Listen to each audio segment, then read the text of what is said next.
നിങ്ങളിപ്പോൾ വിചാരിക്കുന്നത് ഇറാൻ തകർക്കപ്പെടുന്നല്ല, ഒരിക്കലുമല്ല. ഇറാൻ തകരും. പക്ഷേ ഇറാൻ തകർന്നാൽ ബാക്കിയുള്ളതൊക്കെ തകരും. അറബ് രാജാവ് ഈ ഇപ്പോൾ തുടങ്ങിയ യുദ്ധം ഇത് നിലനിൽക്കാതിരിക്കട്ടെ എന്ന് പ്രാർത്ഥിച്ചോളി. നിലനിന്നാൽ അറബ് ലോകം മുഴുവനും തകരാതെ ഈ പ്രശ്നം അവസാനിക്കൂല. അറബ് ലോകം മുഴുവനും തകരും. അരക്ഷിതാവസ്ഥ അറബ് ലോകത്ത് പ്രത്യക്ഷപ്പെടും. അത് എന്ന് വരുമെന്നുള്ള ബേജാറിലാണ്. മഹദി വരണമെങ്കിൽ നിന്റെ അധികാര തമ്പുരാക്കന്മാർ തകരണം, അല്ലാതെ മഹദി വരൂല.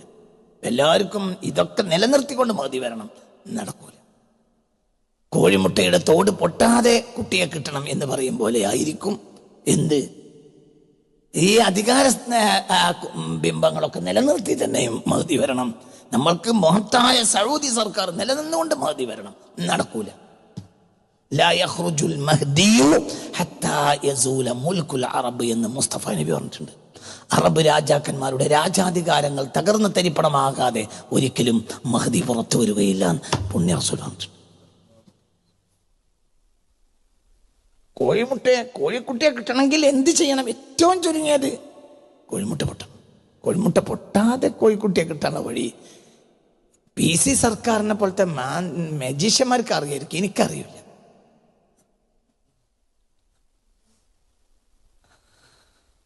മനസ്സിലായില്ല?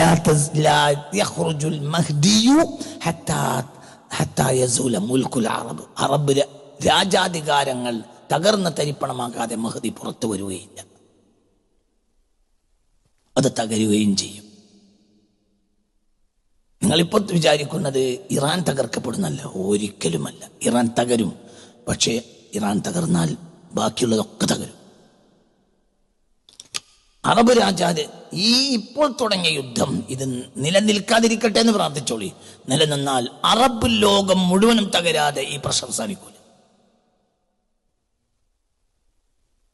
അറബ് ലോകം മുഴുവനും തകരും. അരക്ഷിതാവസ്ഥ അറബ് ലോകത്ത് പ്രത്യക്ഷപ്പെടും. ആ അരക്ഷിതാവസ്ഥയിലെ മഹദി വരും. അത് എത്ര വർഷം കൊണ്ട് നടക്കണം എന്ന് എനിക്കറിയില്ല. എനിക്ക് ഇത്ര കൊല്ലം കൊണ്ട് നടക്കണം എന്ന ആവശ്യവും ഇല്ല. എന്നെ സംബന്ധിച്ചിടത്തോളം എത്ര കൊല്ലം കൊണ്ട് മഹദി വരണമെന്ന് എനിക്കില്ല. ഇപ്പോൾ മഹദി വരരുതേന്ന് എനിക്ക് വരൂല്ല എന്ന് എനിക്ക് ഉറപ്പുണ്ട്. ഒരിക്കലും അടുത്തൊന്നും മഹദി വരൂല. മഹദി വരണമെങ്കിൽ അറബ് ഇംപീരിയലിസം തകരണം, അല്ല വരൂല. എന്നിട്ട് രക്ഷകനില്ലാതെ അറബ് ലോകം ഉഴലണം. ഒരു നേരത്തെ അന്നത്തിന് അറബ് ലോകം കെഞ്ചണം. അത് അടുത്തൊന്നും സംഭവിക്കൂല, അല്ലാതെ മഹദി വരൂല. ഒരു നേരത്തെ അന്നം അങ്ങനെയാണ്. കോടാനക്കോടി സ്വർണ്ണഖനികൾ സ്വന്തമാക്കുന്നതിനേക്കാൾ ഒരു അറബിക്ക് ആഗ്രഹം ഒരു റൊട്ടി കഷ്ണം കിട്ടലായിരിക്കും. അപ്പോഴേ മഹദി വരും. ഒരു സൗദിക്ക്, ഒരു UAE-ക്കാരന്, ഒരു അറബിക്ക് ഒരു കഷ്ണം റൊട്ടിയായിരിക്കും എന്ത് സ്വർണ്ണമലകൾ കിട്ടുന്നതിനേക്കാൾ ഇഷ്ടം. അങ്ങനത്തെ ഒരു കാലത്ത് മഹദി വരിക. അത്രയും എക്കണോമിക്കലി അവർ തകർന്നു. രാജാവാകാൻ ഒരാൾ കിട്ടൂല.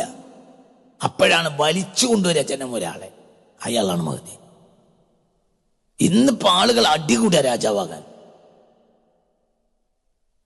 രാജാവാകാൻ കൊതിച്ചിട്ട് ജയിലിൽ കിടക്കുന്ന ഒരുപാട് അറബ് നേതാക്കന്മാർ എനിക്കറിയും. അവർ രാജാവാകാൻ കൊതിച്ചു എന്നതുകൊണ്ട് അവർ അധികാര കസേര കുതിച്ചപ്പോൾ അവർ അതിന്റെ പേരിൽ തന്നെ അവർ ഇരുമ്പൊഴിക്കളിൽ ഉള്ളിലായി. ഇനിയൊരു കാലം വരും, അക്കാലത്ത് രാജാവാകാൻ ഒരാളെ കിട്ടൂല അറബ് ലോകത്ത്. അപ്പോൾ ഒരാളെ വലിച്ചിട്ട് കൊണ്ടുവരും ജനം. അയാളാകട്ടെ കാര്യം നിർബന്ധിതൻ, നിങ്ങൾ രാജാവാകണമെന്ന് അറിയും. ഒരിക്കലല്ല എന്നറിയും, നിർബന്ധിക്കും. അങ്ങനെ പരിശുദ്ധ കഅബാലയത്തിന്റെ മുറ്റത്ത് വെച്ച് അയാളുടെ കയ്യിലേക്ക് ജനങ്ങൾ വീഴും. അയാളാണ് മഹദി. അതൊക്കെ സത്യമാണ്. അതെങ്ങനെ ഇപ്പൊ വരിക? നിങ്ങളെ കണക്ക് എന്ത് കണക്കങ്ങളീ പറയുന്നത്? അപ്പൊ ഇവിടെ എന്താ ഞാൻ ഇതൊക്കെ ഇവിടെ പറയാനുള്ള കാരണം എന്ന് പറയാം, പാണ്ഡിത്യം, അറിവ് നിന്നാണ്, ആ അറിവിൽ നിന്നാണ് ഈ കവിതകൾ വരുന്നത്. ഇത് മാറൂല. അറിവ് എന്നാൽ ധാരണയല്ല. നമ്മൾ ഇന്ന് ധാരണകളെ അറിവാണെന്ന് പറയാണ്. ശാസ്ത്രം, ഭൗതിക ശാസ്ത്രം ഒരിക്കലും അറിവല്ല. എന്തുകൊണ്ട്? അത് സാഹചര്യത്തിനനുസരിച്ചും കണ്ടെത്തലിനനുസരിച്ചും മാറ്റത്തിന് വിധേയമായി കൊണ്ടത് ധാരണകളാണ്. ഭൗതിക ശാസ്ത്രം ധാരണകളാണ്. അറിവ് എന്നാൽ പറഞ്ഞോളി, കേട്ടോളി, അറിവിന്റെ അർത്ഥം ഞാൻ പറഞ്ഞ ഡെഫിനിഷൻ. അറിവ് എന്നാൽ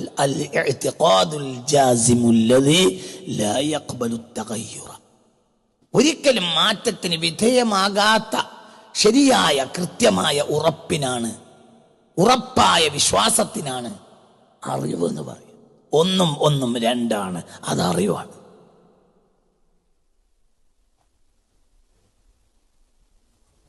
മാറൂല, ഒരിക്കലും മാറൂല.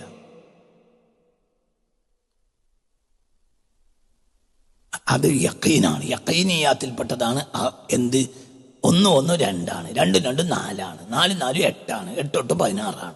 ഇത് അറിവാണ്. മറ്റൊക്കെ മാറാം.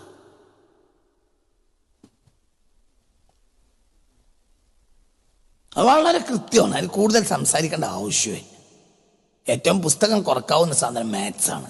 പക്ഷെ ഇന്നിപ്പോൾ മാത്സിനെയും കൂട്ടി വേറുള്ളതൊക്കെ മാത്സിലേക്ക് തിരികെ കയറ്റി. മാത്സിലേക്ക് പലതിനെ തിരികെ കയറ്റിയിട്ട് മാത്സിന്റെ ശുദ്ധത നഷ്ടപ്പെടുത്തി. മാത്സ് എന്ന് പറഞ്ഞാൽ വളരെ കൃത്യമാണ്. അതിന് ഏറ്റവും കുറഞ്ഞ പുസ്തകവും മതി. ഏറ്റവും കുറഞ്ഞ പുസ്തകം മതി മാത്സിന്. കാരണം എന്തുകൊണ്ട്? യഖീനിയാത്താണ്. യഖീനിയാത്ത് എപ്പോഴും കുറവായിരിക്കും. പിന്നെ അതിലേക്ക് റന്നിയത്തിനെ കടത്തി കൂട്ടി കിട്ടും. പക്ഷെ അടിസ്ഥാനം മാത്സ് എന്ന് പറഞ്ഞാൽ സത്യമാണ്, ഒരിക്കലും മാറൂല. അത് ഇൽമുമാണ്. 1 2 അത് ഇൽമാണ്, അറിവാണ്. അതേസമയത്ത് സർ ഐസക് ന്യൂട്ടൻ പറഞ്ഞിടത്തുനിന്ന് എത്ര വട്ടം നമ്മൾ ശാസ്ത്രം മാറ്റി മാറ്റി പറഞ്ഞു. അതിനെ അറിവാണെന്ന് മനസ്സിലാക്കിയ ശാസ്ത്രകാരനെ പേച്ചിട്ടുള്ളൂ, ന്യൂട്ടന് പോലും പേച്ചിട്ടില്ല, തിരിഞ്ഞിട്ടില്ല. അപ്പൊ ഇതാ സഹൽ ഹദീസു ഫഹുവ മദ്ഹബി ഇമാമുന ശാഫിഈ പറഞ്ഞിട്ടുണ്ട്. ഞാൻ ഈ പറയുന്ന തീരുമാനത്തിനെതിരെ നിങ്ങൾക്ക് ഹദീസ്, ശരിയായ ഹദീസുകൾ വേറെ കിട്ടിയാൽ അവിടെയായിരിക്കും എൻ്റെ മദ്ഹബ് ഉണ്ടാവുക, ഞാൻ മരിച്ചു പോയാലും. കാരണം ഞാൻ ആരാണ്? ഞാൻ മനുഷ്യനാണ്.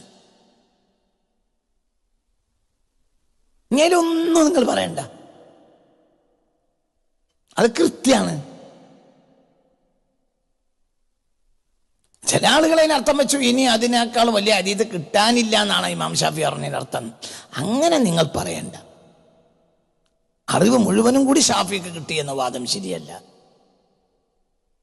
അറിവുകളിൽ ഏറ്റവും വലിയ അറിവ് നാം മനസ്സിലാക്കിയെടുത്തോളം ഇമാം ഷാഫിക്ക് കിട്ടി. ഓക്കെ, ഇനി അതിൻ്റെ അപ്പുറത്തും ഒരു അറിവ് വന്നേക്കാം. നമ്മൾ എപ്പോഴും എന്തിന് നമ്മൾ അതിശയോക്തി കലർത്തും. അതാണ് നമ്മളെല്ലാ കാര്യത്തിലുള്ളത്. ഫീകുല്ലി ഖൗലിൻ മഖ്ബൂലുൻ വ മർദൂദുൻ, ആര് പറഞ്ഞതിലും ശരിയായതും സ്വീകരിക്കപ്പെടേണ്ടതും തള്ളപ്പെടേണ്ടതും ഉണ്ടാകും. ഇല്ല ഖൗലു സാഹിബി ഹാദൽ ഖബർ, ഈ ഖബറിന്റെ ഉള്ളിൽ കിടക്കുന്ന ആൾ, അങ്ങനെ 2 കാര്യമില്ല. ഇത് ഇമാം മാലിക്കിന്റെ വാക്ക. മനസ്സിലായില്ല എന്താ പറഞ്ഞത്? ഫീകുല്ലി ഖൗലിൻ മഖ്ബൂലുൻ വ മർദൂദുൻ, ആര് പറഞ്ഞാലും സ്വീകരിക്കപ്പെടേണ്ടതും തള്ളപ്പെടേണ്ടതും ഉണ്ടാവും. ഇല്ലാ ഖൗലു സാഹിബി ഹാദൽ ഖബരി, ഈ ഖബറിൽ കിടക്കുന്ന ആളുടെ വാക്കിൽ മാത്രം അങ്ങനെയില്ല. സ്വീകരിക്കപ്പെടേണ്ടതേ ഉള്ളൂ, തള്ളപ്പെടേണ്ടത് ഇല്ല. എവിടെ വെച്ചത് പറഞ്ഞത്? എൻ്റെ ഖബരി ഷരീഫിൽ മുസ്തഫ, പുണ്യ റസൂലുള്ളാഹിയുടെ ഖബർ ഷരീഫിന്റെ തൊട്ടടുത്ത് വെച്ച് ഇമാം മാലിക് ഇബ്നു അനസ് റളിയല്ലാഹു അൻഹു പറഞ്ഞ വാക്കാണ്. അതൊക്കെ അങ്ങനെ തന്നെ മനസ്സിലാക്കിയാൽ മതി. ഇപ്പൊ എന്നതുപോലെ അറിവിന് മാറ്റില്ല,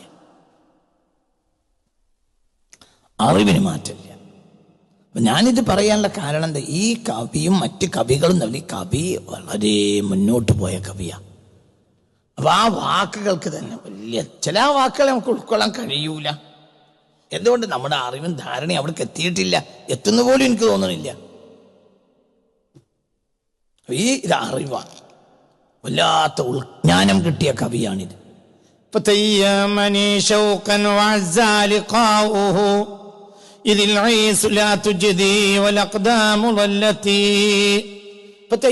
എന്നെ അടിമപ്പെടുത്തി ഈ മുഹമ്മദ് സ്വല്ലല്ലാഹു അലൈഹി വസല്ലം, ഷൗഖൻ പ്രേമത്താൽ, ആ ആളെ കണ്ടുമുട്ടുക എന്നത് വളരെ പ്രയാസമുള്ള കാര്യമാണ്. മുഹമ്മദ് നാളെ കണ്ടുമുട്ടുന്നത് വളരെ പ്രയാസമാണ്.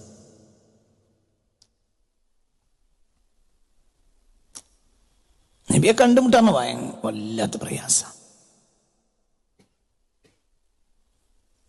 നബിയെ കണ്ടുമുട്ടുക എന്നത് വളരെ വലിയ പ്രയാസമായ കാര്യം. അത് കാണേണ്ടതുപോലെ കാണണം. അത് ഈ കണ്ടുമുട്ടാൽ നിങ്ങളെ സ്വപ്നതുമല്ല, സ്വപ്നം ഏത് ജാലിനും കിട്ടും. വാതിൽ തുറക്കും നീ കാലമേ കണ്ടോട്ടെ സ്നേഹസ്വരൂപനെ. അങ്ങനെ ഒരു വാക്കുണ്ട്, ഒരു പാട്ടുണ്ട്, യൂസുഫ് അലി കേച്ചി. ചർച്ചിന്റെ ആൾത്താരിയിലൊക്കെ പലപ്പോഴും അത് പാടാറുണ്ട്. വാതിൽ തുറക്കു നീ കാലമേ കണ്ടോട്ടെ സ്നേഹസ്വരൂപനെ. ഇത് യൂസുഫ് അലി 25-30 കൊല്ലം മുമ്പ് എഴുതിയ പാട്ടാണ്. യൂസുഫ് മരിച്ചല്ലോ അല്ലേ? കേച്ചേരി മരിച്ചു. നല്ല കവിയായിരുന്നു. വാതിൽ തുറക്കുമേ നീ കാലമേ. അതൊരു സ്നേഹത്തിന്റെ പട്ടുനൂലും അതിലുണ്ട്. എന്തുകൊണ്ടെന്നറിയാം, ഏറ്റവും കൂടുതൽ മലയാളത്തിലെ ചർച്ചിന്റെ ആൾത്തരകളിൽ മുഴങ്ങിക്കേട്ട പാട്ട് ഒരു മുസ്ലിം എഴുതിയ പാട്ടാണ്. പഠിച്ചവന്റെ നിയോഗങ്ങളാണ് അതൊക്കെ. ഭയങ്കര ഗുരുവായൂർ നടയിൽ ഏറ്റവും കൂടുതൽ അന്ന് ഗുരുവായൂർ നടയെ പരിചയപ്പെടുത്തിയ ഏറ്റവും വലിയ ഒരു ക്രിസ്ത്യാനി പാടിയ പാട്ടാ യേശുദാസ്. ചരിത്രത്തിന്റെ നിയോഗങ്ങളാണ്, മനുഷ്യന്റെ അതിലില്ലാത്ത ബന്ധങ്ങളുമാണ്. അങ്ങനെ ഒരുപാട് നന്മണ്ട് തിരിച്ചു വരും. അപ്പൊ ഈ പറയുന്നത് വാതിൽ തുറക്കുന്നു ഈ കാലമേ കണ്ടോട്ടെ സ്നേഹസ്വരൂപനെ എന്ന് പറയുന്നത് യേശുവിനെ പറ്റിയാണ്. അതായത് വാതിൽ തുറന്ന് പുറകോട്ട് പോവുകയാണ് കവി. അപ്പൊ കവിക്ക് എത്ര വാതിൽ തുറക്കണം? മിനിറ്റുകൾ തുറക്കുകയാണെങ്കിൽ എത്ര വാതിൽ എന്ന് പറയാൻ പറ്റൂല.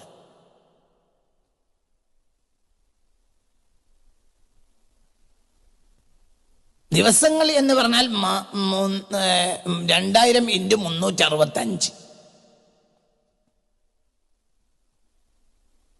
മണിക്കൂറുകൾ എന്ന് പറഞ്ഞാൽ 2000 × 365 × 24. മിനിറ്റുകൾ എന്ന് പറഞ്ഞാൽ 2000 × 365 × 24 × 60. സെക്കൻഡുകൾ എന്ന് പറഞ്ഞാലോ 2000 × 365 × 24 × 60 × 60. പുറകോട്ട് പോകണം, ഓടുകയാണ് കവി, ഓടുക. വാതിൽ തുറക്കുന്നു ഈ കാലമേ കണ്ടോട്ടെ. ആ കാഴ്ച ഒറിജിനാലിറ്റിയാ, അത് കവി കൊതിക്ക. അതാണ് ഈ പറയുന്നത്. ഈ ആളെ കണ്ടുകിട്ടുക എന്നത് പ്രയാസമാണ്. കവിക്ക് അങ്ങനെ ഓടാൻ കഴിയും, വ്യക്തികൾക്ക് കഴിയാത്തയില്ല. വ്യക്തികൾ അങ്ങോട്ടും ഇങ്ങോട്ടും സഞ്ചരിക്കും. അങ്ങനത്തെ വ്യക്തികൾ 1000കണക്കിന് കൊല്ലങ്ങൾക്ക് അപ്പുറത്തേക്ക് പോയിട്ട് നബിയുടെ സദസ്സിൽ ഇരിക്കാനും ചിലപ്പോൾ കവിക്ക് കഴിയും. ചിലപ്പോൾ ഈ കവി മഹ്ദി ഇമാമിന്റെ മുന്നിൽ പോയിരിക്കും. മഹ്ദി ഇനി എന്നോ ആയിരിക്കും വരിക. മഹ്ദി എന്ന് വരുമെന്നുള്ള ബേജാറിലാണ്. മഹ്ദി വരണമെങ്കിൽ നിന്റെ അധികാര തമ്പുരാക്കന്മാർ തകരണം, അല്ലാതെ മഹ്ദി വരൂല. എല്ലാവർക്കും ഇതൊക്കെ നിലനിർത്തിക്കൊണ്ട് മഹ്ദി വരണം, നടക്കൂല. കോഴിമുട്ടയുടെ തോട് പൊട്ടാതെ കുട്ടിയെ കിട്ടണം എന്ന് പറയും പോലെ ആയിരിക്കും എന്ത് ഈ അധികാര ബിംബങ്ങളൊക്കെ നിലനിർത്തി തന്നെയും മഹ്ദി വരണം. നമ്മൾക്ക് മഹത്തായ സൗദി സർക്കാർ നിലനിന്നുകൊണ്ട് മഹ്ദി വരണം, നടക്കൂല. ലാ യഖ്റുജുൽ മഹ്ദിയു ഹത്താ യസൂല മുൽക്കുൽ അറബ് എന്ന് മുസ്തഫ നബി പറഞ്ഞിട്ടുണ്ട്. അറബ് രാജാക്കന്മാരുടെ രാജാധികാരങ്ങൾ തകർന്ന് തരിപ്പണമാകാതെ ഒരിക്കലും മഹ്ദി പുറത്തു വരികയില്ല പുണ്യ റസൂൽ പറഞ്ഞിട്ടുണ്ട്. കോഴിക്കുട്ടിയെ കിട്ടണമെങ്കിൽ എന്ത് ചെയ്യണം? ഏറ്റവും ചുരുങ്ങിയത് കോഴിമുട്ട പൊട്ടണം. കോഴിമുട്ട പൊട്ടാതെ കോഴിക്കുട്ടിയെ കിട്ടാനുള്ള വഴി PC സർക്കാരിനെ പോലത്തെ മജീഷ്യന്മാർക്ക് അറിയായിരിക്കും, എനിക്കറിയില്ല.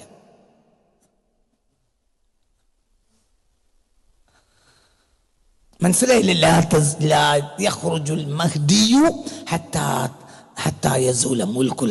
അറബ് രാജാധികാരങ്ങൾ തകർന്ന തരിപ്പണമാകാതെ മഹ്ദി പുറത്തു വരികയില്ല. അത് തകരുകയും ചെയ്യും.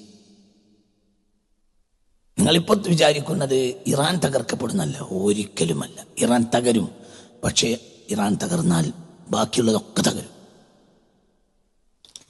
അറബ് രാജാവ് ഈ ഇപ്പോൾ തുടങ്ങിയ യുദ്ധം ഇത് നിലനിൽക്കാതിരിക്കട്ടെ എന്ന് പ്രാർത്ഥിച്ചോളി. നിലനിന്നാൽ അറബ് ലോകം മുഴുവനും തകരാതെ ഈ പ്രശ്നം സാധിക്കൂല. അറബ് ലോകം മുഴുവനും തകരും. അരക്ഷിതാവസ്ഥ അറബ് ലോകത്ത് പ്രത്യക്ഷപ്പെടും. ആ അരക്ഷിതാവസ്ഥയിലെ മഹദി വരും. അത് എത്ര വർഷം കൊണ്ട് നടക്കണം എന്ന് എനിക്കറിയില്ല. എനിക്ക് ഇത്ര കൊല്ലം കൊണ്ട് നടക്കണം എന്ന ആവശ്യവും ഇല്ല. എന്നെ സംബന്ധിച്ചിടത്തോളം എത്ര കൊല്ലം കൊണ്ട് മഹദി വരണമെന്ന് എനിക്കില്ല. ഇപ്പോൾ മഹദി വരരുതേന്ന് എനിക്ക് വരൂല്ല എന്ന് എനിക്ക് ഉറപ്പുണ്ട്. ഒരിക്കലും അടുത്തൊന്നും മഹദി വരൂല. മഹദി വരണമെങ്കിൽ അറബ് ഇംപീരിയലിസം തകരണം, അല്ല വരൂല. എന്നിട്ട് രക്ഷകനില്ലാതെ അറബ് ലോകം ഉഴലണം. ഒരു നേരത്തെ അന്നത്തിന് അറബ് ലോകം കെഞ്ചണം. അത് അടുത്തൊന്നും സംഭവിക്കൂല, അല്ലാതെ മഹദി വരൂല. ഒരു നേരത്തെ അന്നം അങ്ങനെയാണ്. കോടാനക്കോടി സ്വർണ്ണഖനികൾ സ്വന്തമാക്കുന്നതിനേക്കാൾ ഒരു അറബിക്ക് ആഗ്രഹം ഒരു റൊട്ടി കഷ്ണം കിട്ടലായിരിക്കും. അപ്പോഴേ മഹദി വരും. ഒരു സൗദിക്ക്, ഒരു UAE-ക്കാരന്, ഒരു അറബിക്ക് ഒരു കഷ്ണം റൊട്ടിയായിരിക്കും എന്ത് സ്വർണ്ണമലകൾ കിട്ടുന്നതിനേക്കാൾ ഇഷ്ടം. അങ്ങനത്തെ ഒരു കാലത്ത് മഹദി വരിക. അത്രയും എക്കണോമിക്കലി അവർ തകർന്നു. രാജാവാകാൻ ഒരാൾ കിട്ടൂല. അപ്പോഴാണ് വലിച്ചു കൊണ്ടുവരിക ജനം ഒരാളെ. അയാളാണ് മഹദി. ഇന്നിപ്പോ ആളുകൾ അടികൂടുക രാജാവാകാൻ. രാജാവാകാൻ കൊതിച്ചിട്ട് ജയിലിൽ കിടക്കുന്ന ഒരുപാട് അറബ് നേതാക്കന്മാരെ എനിക്കറിയാം. അവർ രാജാവാകാൻ കൊതിച്ചു എന്നതുകൊണ്ട് അവർ അധികാര കസേര കൊതിച്ചപ്പോൾ അവർ അതിന്റെ പേരിൽ തന്നെ അവർ ഇരുമ്പൊഴിക്കളിൽ ഉള്ളിലായി. ഇനിയൊരു കാലം വരും, അക്കാലത്ത് രാജാവാകാൻ ഒരാൾ കിട്ടൂല അറബ് ലോകത്ത്. അപ്പോൾ ഒരാളെ വലിച്ചിട്ട് കൊണ്ടുവരും ജനം. അയാളാകട്ടെ കാര്യം നിർബന്ധിതൻ, നിങ്ങൾ രാജാവാകണം എന്നറിയും. ഒരിക്കലല്ല എന്നറിയും. നിർബന്ധിക്കും. അങ്ങനെ പരിശുദ്ധ കഅബാലയത്തിന്റെ മുറ്റത്ത് വെച്ച് അയാളുടെ കയ്യിലേക്ക് ജനങ്ങൾ വീഴും. അയാളാണ് മഹദി. അതൊക്കെ സത്യമാണ്. അതെങ്ങനെ ഇപ്പൊ വരിക? നിങ്ങളെ കണക്ക് എന്ത് കണക്കങ്ങളീ പറയുന്നത്? അപ്പൊ ഈ മഹദിയുടെ മുന്നിൽ കവിക്ക് ഇരിക്കാൻ കഴിയും. കാലത്തിനപ്പുറത്തേക്ക് ചാടും കവി.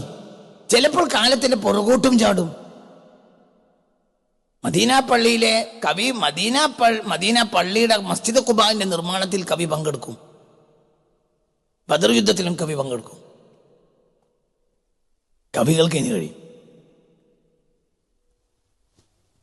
മനസ്സിലാണ് പറഞ്ഞത്. അത് അവര് കാലത്തിന് പുറകോട്ട് ചാടും, മുന്നോട്ട് ചാടും. ഇത്തരം ആളുകൾക്ക് നമ്മളൊരു സ്പേസ് കൊടുക്കണം. ഇത്തരം ആളുകൾ ഭ്രാന്തന്മാരാണെന്ന് നമ്മൾ വിചാരിക്കും. അല്ല, അവരാണ് യഥാർത്ഥ ബുദ്ധിമാന്മാർ. നമ്മളുടെ ഒരു സാഹചര്യത്തിൽ ഡൈമെൻഷനിൽ നിന്ന് നമുക്ക് അവർക്ക് ഭ്രാന്താൻ തോന്നുകയാണ്. അല്ല, അവരൊക്കെ നിറഞ്ഞതാണ്, എല്ലാം നിറഞ്ഞതാണ് ഒരു സമൂഹം. ചിന്തിക്കണം. അപ്പൊ ഇവിടെ എന്താ കവി പറയുന്നത്? കവി പറയുന്നത് എന്നെ അടിമപ്പെടുത്തി ഈ പുണ്യ റസൂല്, ഈ നബി ഷൗഖൻ പ്രേമത്താൽ ഈ ആളെ കണ്ടുമുട്ടൽ വളരെ പ്രയാസമാണ്. വളരെ പ്രയാസമാണ്. ഈ തോട്ടിന്റെ അറമ്പിലും മറ്റുമൊക്കെ നമ്മൾ മൂർക്കം പാമ്പിന്റെ തോല് കിടക്കണം. പക്ഷെ അങ്ങനത്തെ സംഗതി എന്ന് പറഞ്ഞാൽ പാമ്പിനത് പ്രയാസകരമായ സംഗതിയാണ്. അതൊരു ഒരു ഘട്ടത്തിൽ അത് അതിനങ്ങനെ തൊലി മാറിപ്പോകാൻ കഴിയൂല. ഇപ്പൊ ജിന്നിന് എന്തിനും കഴിയും. യതശക്കലു ബി അഷ്കാലിൻ മുഖ്തലിഫ, വൈവിധ്യമാർന്ന പല രൂപങ്ങളും സ്വീകരിക്കാൻ കഴിയും. പക്ഷെ ഒരു സെക്കൻഡിൽ കഴിയില്ല. വിവിധങ്ങളായ രൂപങ്ങൾ സ്വീകരിക്കാൻ, ആ രൂപങ്ങൾ സ്വീകരിക്കാൻ അവരുടെ ഒരു ഘട്ടമാണ്. ആ ഘട്ടത്തിന് അവർക്ക് ഭയങ്കര പ്രയാസം ഉണ്ടാവും.